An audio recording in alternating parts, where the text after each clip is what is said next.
For Apple, it's the iPhone, for Xerox, it's the photocopier, and for McDonald's, it's the Big Mac. I am, of course, talking about core products, that one thing or service that serves as the keystone, the backbone of any good company. For Hyundai, here in the UK, that's the i30 hatchback. But core products do always have to evolve over time to keep up. I mean, just think about how much this has changed over the years. So the new i30 is now fresher looking, more upmarket, roomier inside, and Hyundai says better to drive than ever. So let's hop in and see what's what.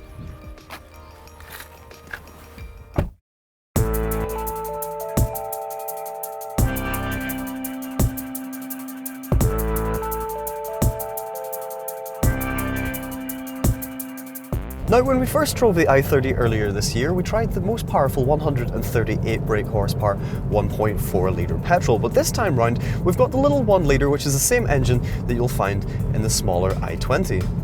It's got 3 cylinders and 118 brake horsepower, which isn't bad really, although at times it does feel like it struggles a little in the larger i30 than it does in the smaller cars, and you really have to wring it quite hard to get the absolute best out of it. Now, you mightn't think that matters all that much because the i30 obviously isn't hot by anybody's definition, but even when you're on the motorway and you're trying to overtake, you're trying to get up to speed on the slip roads, you do need to really quite give it the beans, while going up hills with a boot full of luggage and a couple of passengers will require a downshift or two. Also, because you do have to work it quite hard, you probably won't get amazing economy from it either. Hyundai says that it can return up to 56.5 miles per gallon with just 115 grams per kilometre of CO2, though after a week's worth of driving and some lengthy motorway trips, we've only managed 41.7 on average. As a result, it's a little hard to recommend the 1 litre engine, but aside from that, the i30 isn't really a bad car to drive at all. It handles itself reasonably well, the steering is nice and direct if not terribly communicative, and overall it makes for a capable and comfortable if not terribly exciting family cruiser.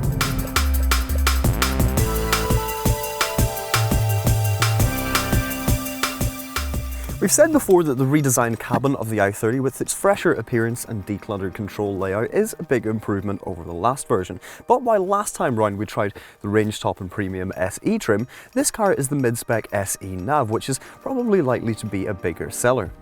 Along with this large floating 8-inch touchscreen, SE nav cars get sat-nav, Bluetooth, smartphone integration with Android Auto and Apple CarPlay, along with a wireless charging mat and DAB radio. There's also parking sensors and a reversing camera included, while for an extra £1,000 our car has the optional visibility pack, which adds larger 17-inch alloy wheels, dual zone climate control along with dual LED headlights. Climb in the back and there's plenty of leg and headroom as well. Hyundai says that this car has got the best back space in its class, and although I must admit I haven't exactly broken out the measuring tape, it does feel like there's plenty of room back here, even for long journeys.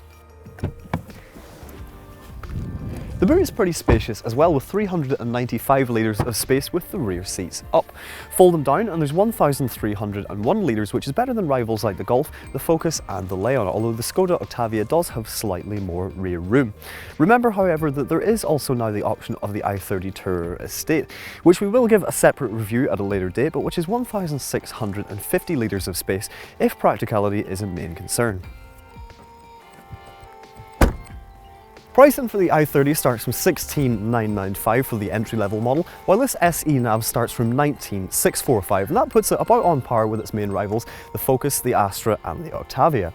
Also, because it's a Hyundai, it comes as standard with a 5-year unlimited mileage warranty, 5 years free roadside assistance, 5 years free vehicle health checks and a 12-year warranty on the paintwork. The i30 has been a very successful car for Hyundai, and it's easy to see why, with its core values of affordability, practicality and good levels of equipment. This new car takes all of that and just adds a little bit more on top, while its attractive warranties could be the icing on the cake that would tempt buyers away from one of the more commonplace family hatches. No, it mightn't be the most exciting car around, and it is a little hard to recommend the new 1 litre engine, but as a family hatch, the Hyundai i30 is still one of the best around. But if you would like to know more about the 2017 Hyundai i30, you can click on the link on screen now. If you would like to watch another one of our videos, click on the other link, and if you haven't already, hit the subscribe button for 2 new videos each and every week. Woo!